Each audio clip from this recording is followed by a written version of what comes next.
Loops in JavaScript. তো previous সেশনে আমরা দেখেছিলাম কন্ডিশনস এর ব্যাপারটা। যে কন্ডিশনস যদি ট্রু হয় তো আমরা একটা কাজ করব, কন্ডিশন যদি ফলস হয় তো একটা কাজ করব। কিন্তু যদি আমাদের এমন করতে হয় যে একটা কাজ আমাদেরকে রিপিটেডলি একটা ফাইনাইট নাম্বার অফ টাইমস আমাদেরকে করতে হবে। তো তখন আমরা কি করব? আমরা খুব সহজ আমরা দেখিয়েছিলাম যে সেই কাজটাকে আমরা কপি পেস্ট করে ৪-৫ বার সেই কাজটা লিখতে হবে, লিখলে হয়ে যাচ্ছে। কিন্তু সমস্যাটা হলো যে যদি আমাদেরকে সেই কাজটা আ ১০ বার নয় ১০০ বার, ১০০০ বার, মিলিয়ন বার করতে হয় অথবা আমরা জানিই না যে কয়বার করতে হবে, তখন আমরা কি করব? তো তার সমাধান হচ্ছে লুপস। তো হ্যালো ভিউয়ার্স, আমি Mohammad Shahriar Kabir from kind academy এবং আজকের সেশনে আমরা জাভাস্ক্রিপ্ট এর আলোকে লুপস এর ব্যাপারটা জানবো। তো ভিডিওটি শুরু করার আগে আপনি আমাদের নতুন দর্শক হয়ে থাকলে অবশ্যই আমাদের চ্যানেলকে সাবস্ক্রাইব করুন এবং আমাদের লেটেস্ট আপডেট পেতে বেল আইকনে ক্লিক করতে ভুলবেন না। তো শুরু করা যাক। আজকের সেশনে এজেন্ডা কি? আজকের সেশনে আমরা লুপস সম্বন্ধে জানবো। আমরা লুপস এর বেসিক স্ট্রাকচার সম্বন্ধে জানবো এবং বিভিন্ন ধরনের লুপস এর ব্যাপারে জানবো এবং সেগুলোকে নিয়ে আমরা এক্সপেরিমেন্টও করব। ওকে? তো লুপস। যখনই আমরা কোনো একটা সার্টেন একটা কাজ যদি রিপিটেডলি আমরা করতে চাই, তো তখন আমরা ব্যবহার করি লুপস। তো এর মাধ্যমে হয় কি যে এর মাধ্যমে আমরা একটা নির্দিষ্ট কাজকে আমরা কতবার একটা ফাইনাইট নাম্বার নির্ধারণ করে দিব যে সে এতবার কাজটা করবে এবং সে ঠিক ততবারই কাজটা রিপিট করে। আচ্ছা। তো লুপ কেন এই জিনিসটার নাম? লুপ এইজন্য যে লুপ একটা লুপ কি? একটা লুপ বলতে একটা রিং বোঝায়। তো আপনি রিং এর একটা পয়েন্ট থেকে শুরু করে ঘুরে এসে আপনি ঠিক সেই পয়েন্টে আসবেন। এসে আপনি আবার সেই কাজটা করতে পারেন। তো প্রোগ্রামিং এ ঠিক লুপটাও অনেকটা এরকম। জাস্ট একটা পার্থক্য হচ্ছে যে আমরা এই আ রিপিটিং এর কাজটা একটা ফাইনাইট নাম্বার অফ টাইমস আমরা করব। তো সেক্ষেত্রে কি হবে? আমরা জাস্ট একটা কাউন্টার রাখবো যে সে কি করবে, কতবার আমরা ঘুরে এসেছি সেটাকেই সে ট্র্যাক রাখবে। কতবার ঘুরে এসেছি সেটাকে আমরা ট্র্যাক রাখবো এবং প্রত্যেকবার আমরা চেক করব যে আমাদের আ ট্র্যাক রাখা লুপের সংখ্যাটা আমরা যতটুকু বার লুপ করাতে যাচ্ছি তার সমান হচ্ছে কিনা। তো এটাই হচ্ছে বেসিক্যালি প্রোগ্রামিং এ আমরা লুপের কনসেপ্ট। তো লুপের স্ট্রাকচার সম্বন্ধে আমরা জানি। একটা লুপের ৪ টা মেইন পার্ট থাকে। ১ম টা হচ্ছে ইনিশিয়ালাইজেশন ও স্টেট। অর্থাৎ আ লুপটা কখন থেকে কোথা থেকে শুরু হবে সেটাই নির্ধারণ করা হবে ইনিশিয়ালাইজেশন অফ স্টেট দিয়ে। অর্থাৎ স্টেট বলতে আমরা বোঝাচ্ছি এমন একটা কাউন্টার ভ্যারিয়েবল যেটা দিয়ে আমরা চেক করব যে লুপটা বর্তমানে কত নাম্বার পজিশনে আছে বা আদৌ এই পজিশনে থাকাকালে আমরা লুপটাকে থামাবো কিনা এইটা। আচ্ছা, এবার আসি টার্মিনেটিং কন্ডিশন। অর্থাৎ লুপটাকে একটা ফাইনাইট নাম্বার অফ টাইমস আমাদের চালাতে হবে সেহেতু লুপের যে ভ্যারিয়েবল অর্থাৎ লুপের যে স্টেট সেই স্টেটটা কতক্ষণ পর্যন্ত ভ্যালিড থাকবে সেটা আমাদেরকে চেক করতে হবে। যতক্ষণ পর্যন্ত আমাদের লুপের স্টেটটা ভ্যালিড থাকতেছে অর্থাৎ টার্মিনেটিং কন্ডিশনটা সেটা যতক্ষণ পর্যন্ত ফুলফিল করতেছে ততক্ষণ পর্যন্ত সে লুপটা চলতে থাকবে। যদি টার্মিনেটিং কন্ডিশনটা যদি ফুলফিল না করে তাহলে লুপটা থেমে যাবে। Inner block. যতক্ষণ লুপ চলতেছে ততক্ষণ পর্যন্ত লুপের ভিতরে যত যা অপারেশন হচ্ছে সেগুলো চলবে। আচ্ছা, চেঞ্জ অফ স্টেট। লুপের আ ভিতরে ইনার ব্লকের কাজটা হয়ে যাওয়ার পরে এবার লুপকে তো পরবর্তী স্টেপে যেতে হবে। তো লুপ ভ্যারিয়েবল হতে পারে সে ইনক্রিজ করবে, হতে পারে সে ডিক্রিজ করবে। বাট যাই হোক তাকে স্টেট চেঞ্জ করতে হবে। তো সেটাই হবে চেঞ্জ অফ স্টেট এই অংশে। অলরাইট? তো লুপের টাইপস কি, কি? লুপ ৩ ধরনের আছে ফর লুপ, while লুপ এবং ডু while লুপ। তো আমরা একে, একে সবগুলোকে নিয়ে কোড করব। ১ম এ আছে ফর লুপ। ফর লুপটা হচ্ছে খুবই বেসিক একটা লুপ স্ট্রাকচার। তো ফর লুপের স্ট্রাকচার হচ্ছে কি? যে ফর লিখতে হবে, দেন প্যারেনথেসিস এর মধ্যে ইনিশিয়ালাইজেশন আমাদের স্টেটটাকে ইনিশিয়ালাইজ করতে হবে। দেন সেমিকোলন, দেন টার্মিনেটিং কন্ডিশন অর্থাৎ আমাদের লুপ স্টেটটা কোন ক্ষেত্রে টার্মিনেট করবে সেটা আমাদেরকে বলতে হবে। অর্থাৎ লুপটা কতক্ষণ পর্যন্ত ভ্যালিড থাকবে সেটা আমাদেরকে বলতে হবে। স্টেট চেঞ্জ অর্থাৎ লুপের ভ্যারিয়েবলটা কি পরিমাণে চেঞ্জ হবে সেটা আমাদেরকে বলতে হবে। অর্থাৎ লুপ ভ্যারিয়েবল ১ করে বাড়তে পারে, ২ করে বাড়তে পারে। সিনারিওটা চিন্তা করুন, আমাদেরকে যদি বলা হয় যে আ ১ থেকে ১০ পর্যন্ত সকল নাম্বারের যোগফল আমাদের বের করতে হবে। তাহলে আমাদের লুপ ভ্যারিয়েবল শুরু হবে 1 থেকে, দেন ইনক্রিমেন্ট করে আমরা পরবর্তীতে যাব 2 এ, দেন ইনক্রিমেন্ট করে আমরা পরবর্তীতে যাব 3 এ। এভাবে 10 এ যেতে থাকবো। যোগফলের ব্যাপারটা কি? যোগফলের ব্যাপারটা হচ্ছে প্রত্যেকবার যে আমরা সাম প্লাস ইকুয়াল টু, আমরা যদি লুপ ভ্যারিয়েবলটা যদি হয় i, তাহলে সাম প্লাস ইকুয়াল টু i, এটাই লিখবো, তাছাড়া কিছু না। তো এটা হচ্ছে ইনার ব্লক। বাট এই যে লুপের ভ্যারিয়েবলটা 1 থেকে শুরু হয়েছে, শুরু হয়ে 1 বৃদ্ধি পেয়ে 2 এ গেছে, তারপর 1 বৃদ্ধি পেয়ে 3 এ গেছে।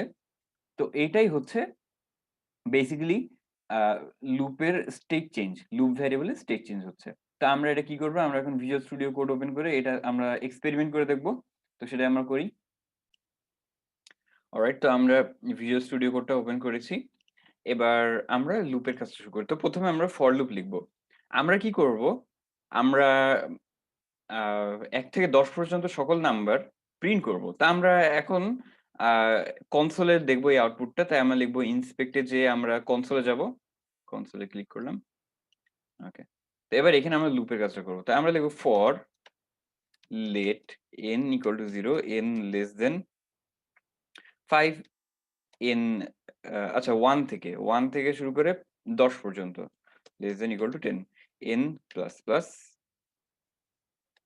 console.log n। আচ্ছা। তো আমরা ১, ২, ৩, ৪, ৫, ৬, ৭, ৮, ৯, ১০ আমরা দেখতে পাচ্ছি। তো এখানে আসলে হচ্ছেটা কি? তো এর স্ট্রাকচারটা আমরা একটু জানি। তো ফর লুপের স্ট্রাকচারটা কি হয়? যে আ ফর লুপের আমরা যেটা দেখেছিলাম যে এখানে থাকে ইনিশিয়ালাইজেশন, তারপরে থাকে আ কন্ডিশন,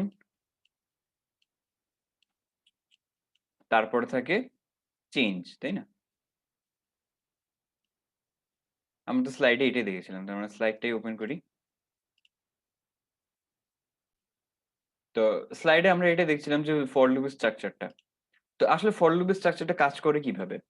তো ১ম এ লুপ ভ্যারিয়েবলটা ইনিশিয়ালাইজ হয়। অর্থাৎ সে ১ম এ ইনিশিয়ালাইজেশন এ আসে।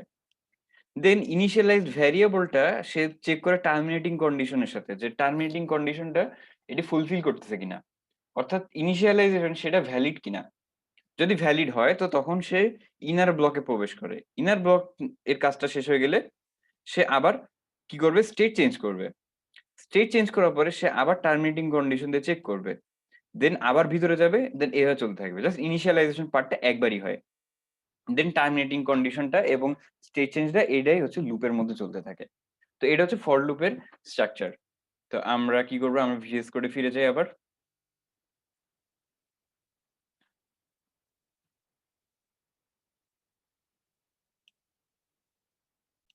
হ্যাঁ। তো আমরা এখানে দেখতে পাচ্ছি যে ১ থেকে ১০ পর্যন্ত প্রত্যেকটা নাম্বার আমরা প্রিন্ট করছি। তো চাইলে আমরা এই ভ্যারিয়েবল গুলোর যোগফল আমরা রাখতে পারি এই ভ্যালু গুলার। তো আমরা লিখব var sum equal to 0,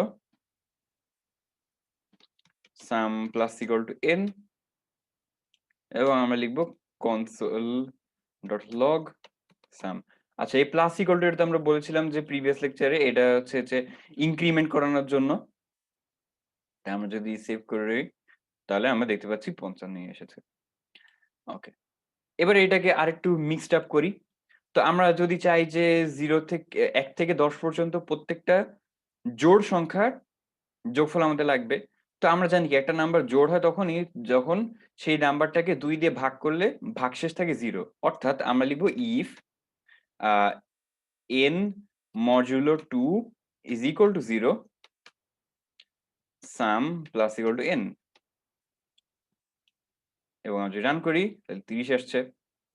আ আমরা যদি চাইলে বিজোড় সংখ্যাগুলো রাখতে চাই তাহলে আমরা লিখব 1, n মডুলো 2 equal to 1, কারণ হচ্ছে বিজোড় সংখ্যাকে ২ দিয়ে ভাগ করলে অলওয়েজ 1 আসে। আমরা রান করলাম, ২৫ এসেছে। ওকে। তো এটা হচ্ছে ফর লুপের বেসিক স্ট্রাকচার। তো এবার আমরা পরের স্লাইডে যাই। তো আমরা স্লাইডটা ওপেন করি। অলরাইট। তো এবার আসছে হোয়াইল লুপ। হোয়াইল লুপের স্ট্রাকচারটা কি? হোয়াইল লুপের স্ট্রাকচার হচ্ছে ১ম এ ইনিশিয়ালাইজেশন হবে, স্টেট ইনিশিয়ালাইজেশন। তারপরে আমরা হোয়াইল লিখে তার মধ্যে লিখব টার্মিনেটিং কন্ডিশন, যেটা ফর লুপে ছিল। দেন ইনার ব্লক, এবং এই ইনার ব্লকের মধ্যে আমরা স্টেটটাকে চেঞ্জ করব। অর্থাৎ আমরা একটা কাজ করতে থাকবো ততক্ষণ পর্যন্ত যতক্ষণ না কোনো কিছু একটা হচ্ছে। আচ্ছা। তো ফর লুপ এবং হোয়াইল লুপের মধ্যে পার্থক্য যদি তেমন বিশেষ কিছু না, তা সত্ত্বেও হোয়াইল লুপের ক্ষেত্রে আমরা এখানে এক্সপ্লিসিটলি, অর্থাৎ আমরা এখানে সরাসরি আমরা স্টেট ভ্যারিয়েবলকে এমনভাবে করতে পারি যে লেটস সে আমরা জানি না যে একটা অপারেশন করতে কতগুলো স্টেপ নেওয়া লাগবে। তো সেক্ষেত্রে আমরা হচ্ছে যে হোয়াইল লুপটা প্রিফারেবল। কারণ সেক্ষেত্রে দেখা যাবে যে একটা অপারেশন করতে গেলে যে কতটুকু স্টেপ লাগবে সেটা হচ্ছে এর মধ্যে ডিটারমাইন করা যাচ্ছে। তো সেই ক্ষেত্রে আমরা সেটা করব। উদাহরণস্বরূপ বলা যেতে পারে যে একটা ডেসিমাল নাম্বারকে বাইনারি নাম্বার কনভার্ট করা। তো এক্ষেত্রে তো আমরা জানি না যে একটা ডেসিমাল নাম্বারকে বাইনারি নাম্বার রিপ্রেজেন্ট করতে গেলে কতগুলো বিট লাগবে। তো সেক্ষেত্রে তো আমরা ফর লুপ দিয়ে সেটা আমরা ইজিলি করতে পারবো না। কিন্তু সেটা আমরা হোয়াইল লুপ দিয়ে করতে পারবো। সেটা আমরা এক্ষুনি দেখবো একটু পরে। আচ্ছা, তো হোয়াইল লুপের আমরা এবার কোডে চলে যাই। আমরা আ কি করব, আমরা VS কোডে আমরা ফিরে যাই। অলরাইট। তো এবার এই যে ফর লুপ যেটা আমরা ছিল এটাই আমরা হোয়াইল লুপ দিয়ে করি আগে। তাই আমরা লিখব, প্রথমে স্টেট ইনিশিয়ালাইজ করতে হবে, তাই আমরা লিখব var n = 1। এবার আমরা লিখব while n <= 10 if n modulo 2 = 0 sum += n এবং পরে লিখব n++, অর্থাৎ n এর ভ্যালু 1 বাড়লো। সেভ করলাম, এই যে আমাদের 30 আসছে। আচ্ছা, তো এইবার যেটা বলছিলাম যে decimal two binary number representation সেটা আমরা করি। তো ডেসিমাল টু বাইনারি রিপ্রেজেন্টেশন অর্থ হচ্ছে যে একটা নাম্বারকে, ডেসিমাল নাম্বারকে আমরা প্রত্যেকবার কি করব, আমরা জানি যে একটা নাম্বার যদি থাকে লেটস সে 5 একটা ডেসিমাল নাম্বার দেওয়া আছে। তো এটাকে আমরা বাইনারি নাম্বার রিপ্রেজেন্ট করব কিভাবে? আমরা এটাকে 2 দিয়ে ভাগ করব। এটা থাকলো ভাগফল, এটা থাকলো ভাগশেষ। এটাকে আমরা 2 দিয়ে ভাগ করব। তো এটা থাকে ভাগফল, এটা থাকে ভাগশেষ। এটাকে আমরা 2 দিয়ে ভাগ করব। দেন এটা হচ্ছে ভাগফল 0 এবং এটা হচ্ছে ভাগশেষ। তাহলে আমরা এইগুলো ভাগশেষগুলোকে আমরা উল্টা অর্ডারে সাজালে আমরা 5 এর বাইনারি রিপ্রেজেন্টেশন পাচ্ছি 1 ও 1। তো এইটাই হচ্ছে বেসিক্যালি আমরা করব। কিন্তু এক্ষেত্রে একটাই সমস্যা হচ্ছে আমরা যেহেতু জানি না একটা নাম্বার কতগুলা বিট থাকে, তাই সেটা আমরা ফর লুপ দিয়ে করতে পারবো না ইজিলি। তাই আমরা হোয়াইল লুপ দিয়ে করব। তাই আমরা কি করব যে আমরা কি করছি? আমরা একটা নাম্বার যতক্ষণ পর্যন্ত 0 এর চেয়ে বড় আছে ততক্ষণ পর্যন্ত আমরা সেই নাম্বারটা নিয়ে এই অপারেশনটা করব। তাহলে আমরা লিখব while n greater than 0, তাই আমরা লিখব console.log n modulo 2 এবং n equal to n right shift 1। Right shift মানে তো আমরা প্রিভিয়াস লেকচারে দেখেছি যে রাইট শিফট মানে হচ্ছে যে আ একটা নাম্বারের প্রত্যেকটা বিটের পাওয়ার কমিয়ে দেওয়া। তো এক্ষেত্রে আমরা 1 কমিয়ে দেব। 1 কমিয়ে দেওয়ার অর্থ হচ্ছে সেই নাম্বারকে 2 দিয়ে ভাগ করা। তাই না? তো সেটা আমরা করব এবং আমরা যেহেতু আমাদের এটা করা আছে, তো আমরা জাস্ট এই কনসোলটা মুছে দিই। এবার আমরা রান করব। n = যদি আমাদের 5 হয়, এই যে 1 0 1, আমরা যদি 5 না দিয়ে আমরা যদি 10 দেই, তাহলে আমরা পাচ্ছি 1 0 1 0, মানে নিচে থেকে উপরে। আচ্ছা। তো এটা গেল আর ডেসিমাল টু বাইনারি। এবার আমরা লাস্ট একটা লুপের ব্যাপারে জানবো। সেটা হচ্ছে do while loop. Do while loop এবং হোয়াইল লুপের মধ্যে সামান্য একটু পার্থক্য হচ্ছে, সেটা আমরা এক্ষুনি দেখব। তো ডু হোয়াইল লুপের ক্ষেত্রে কি হয় যে ডু লিয়ে প্রথমে ইনার ব্লক থাকে, তারপরে আমাদের টার্মিনেটিং কন্ডিশন চেঞ্জ হয়। ইনার ব্লকের মধ্যে স্টেট চেঞ্জ থাকবে, তারপর টার্মিনেটিং কন্ডিশনটা উম আসবে। এটা হচ্ছে ডু হোয়াইল লুপের স্ট্রাকচার। তো এটাও আমরা করে দেখি, কাজ করে দেখি। তো আমরা VS কোড ওপেন করি। তো হোয়াইল এরকম না লিখে আমরা লিখব ডু এবং এখানে লিখব হোয়াইল। হোয়াইল কিছু একটা, ডু কিছু একটা। তো while আমরা n এর ভ্যালু ধরলাম 1 এবং while n <= 10, এখানে আমরা একটু মজার ব্যাপার দেখতে পাবো। তো দেখুন, আ if n modulo, আচ্ছা না, শুধু আগে প্রিন্ট করি নাম্বারগুলা। তাহলে আমরা লিখব console.log n এবং অবশ্যই n++।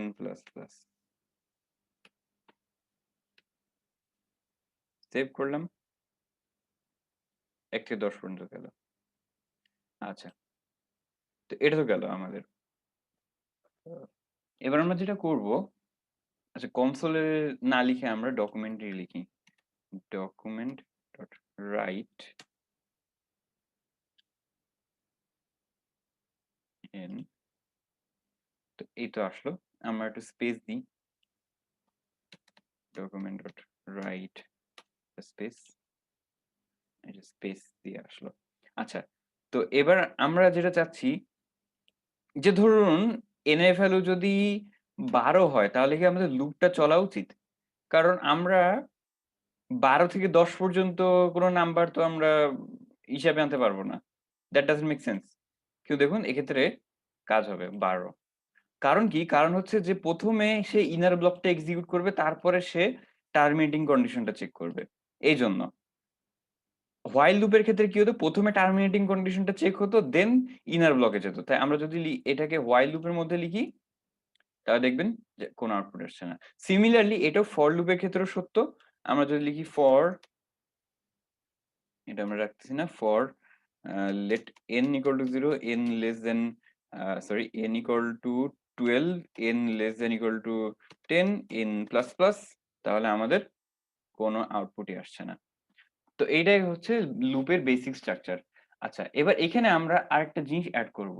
এই যে আমি লুপের বাইরে লিখেছি var এবং লুপের ভিতরে লিখেছি let। তো এইটা কেন? ১ম প্রশ্ন। তো এইটা জানার জন্য আমরা জাস্ট যেটা করব, আমরা এটাকেও var দিয়ে ডিক্লেয়ার করব এবং নিচে আমরা লিখব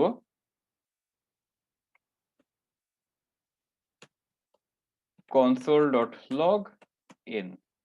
তো দেখি।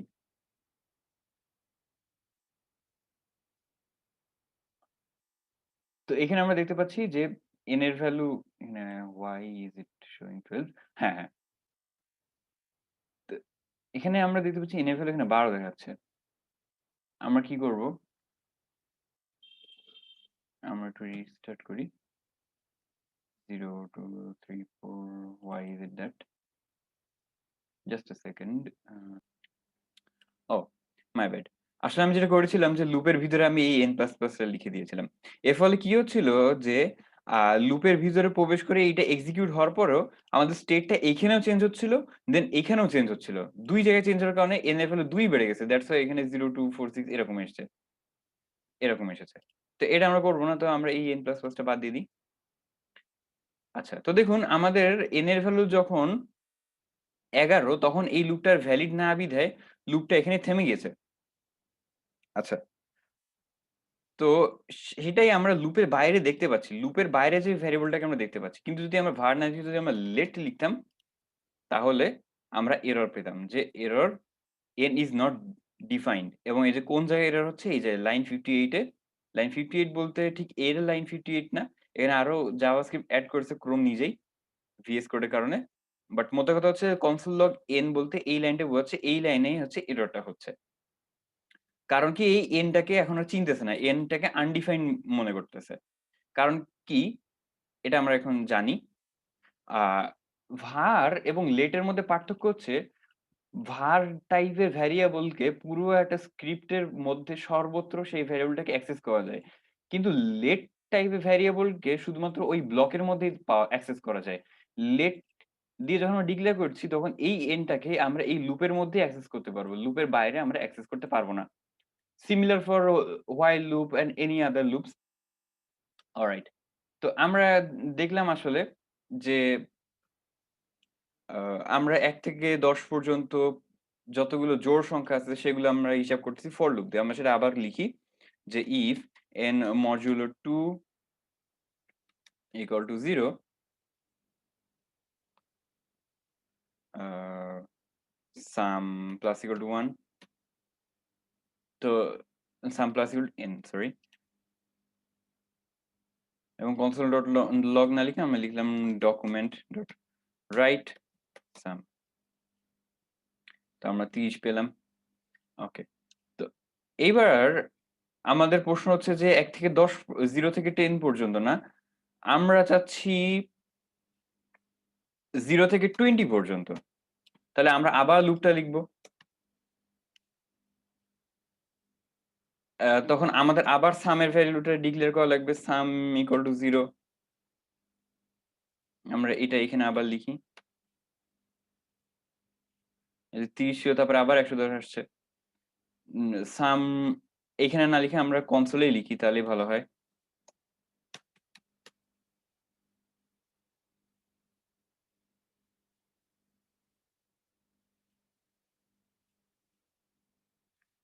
৩০, ১০ আমরা আবার লিখলাম। আবার বললাম যে আ না এইবার আমরা চাচ্ছি ১০ থেকে ৫০ পর্যন্ত। তখন আমাদের সেই কোডটা আবারই লিখতে হচ্ছে। তো এরকম অনেকবারই দেখা যাবে যে একই কাজই সেই রিপিট করতে হচ্ছে। রিপিটিং এর কাজটাও রিপিটিংই করতে হচ্ছে। তো সেক্ষেত্রে আমরা নেস্টেড ফর লুপ করতে পারি যে ফর লুপের মধ্যে ফর লুপ করা। বা আরো একটা পদ্ধতি আছে যার মাধ্যমে আমরা একটা কাজকে একটা একটা ব্লকের মধ্যে আমরা আবদ্ধ রাখতে পারি। কারণ নট নেসেসারি যে একটা নির্দিষ্ট রিপিটিং এর কাজ মানে একটা কাজ বারবার করা হলেও সেটা যে একই জায়গায় করতে হবে এমনটা না। আমরা এই যে কোন একটা নাম্বার এই যে 0 থেকে ৫০ পর্যন্ত যতগুলো নাম্বার আছে তার জোড় সংখ্যার যোগফল নেওয়া সেটা তো আমরা যেকোনো জায়গায় আমরা করতে পারি। যতবার ইচ্ছা করতে পারি। তো সেক্ষেত্রে তো আমরা নেস্টেড ফর লুপটা আমাদের আইডিয়াল সলিউশন নয়। তাহলে আমাদের আইডিয়াল সলিউশনটা কি? তো সেইটারই উত্তর খুঁজবো আমরা পরের এপিসোডে। তো আনটিল দেন সবাই ভালো থাকবেন, সুস্থ থাকবেন। শুভরাত্রি।